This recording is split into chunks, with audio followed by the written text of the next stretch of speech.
Hi all, welcome to my channel. Brownie recipe full video பார்க்கலாம். Brownie செய்கிறதுக்கு first மாவில் சளிச்சு எடுத்துக்கலாம்.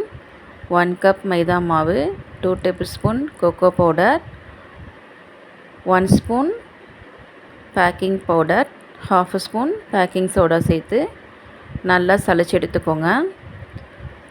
எதுக்காக சலிக்கிறோன்னா கொக்கோ பவுடரில் கட்டிகள் இருக்கும், அதுக்காக சளிச்சு எடுத்துக்கோங்க.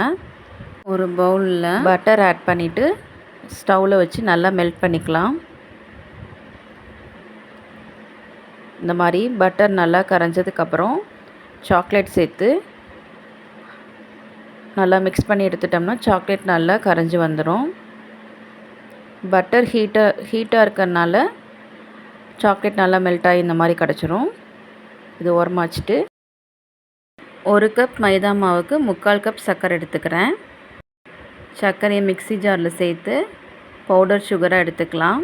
ஒரு பவுலில் 2 எக் எடுத்துக்கோங்க. எக் நல்லா பீட் பண்ணதுக்கப்புறம் கொஞ்சம் கொஞ்சமாக சுகர் பவுடர் சேர்த்து மிக்ஸ் பண்ணி எடுத்துக்கோங்க. கொஞ்சம் கொஞ்சமாக சேர்த்துக்கலாம், ஃபுல் சுகர் பவுடர் சேர்த்தும் மிக்ஸ் பண்ணிக்கலாம். ஆனால் நம்ம சேர்க்குற சுகர் பவுடர் வந்து நல்லா கரைஞ்சிடணும். இதுலேயே ஆயில், வெனிலா எசன்ஸும் ஆட் பண்ணியிருக்கேன். 2 tablespoon oil, 1 tablespoon vanilla essence add பண்ணியிருக்கேன். மெல்டட் பட்டர் ஆட் பண்ணி மிக்ஸ் பண்ணிவிட்டு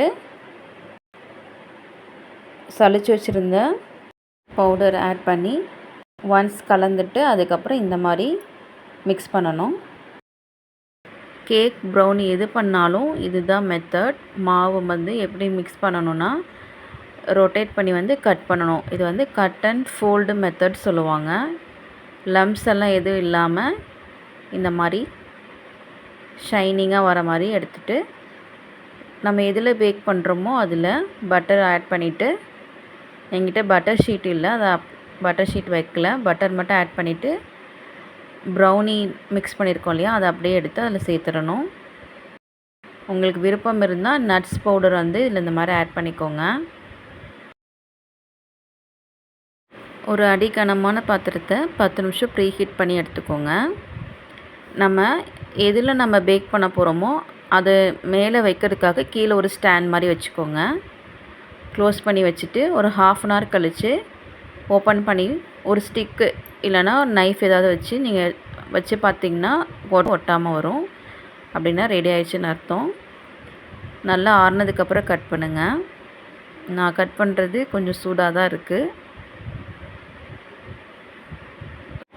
சூப்பராக பேக் ஆகிருக்கு பாருங்கள்,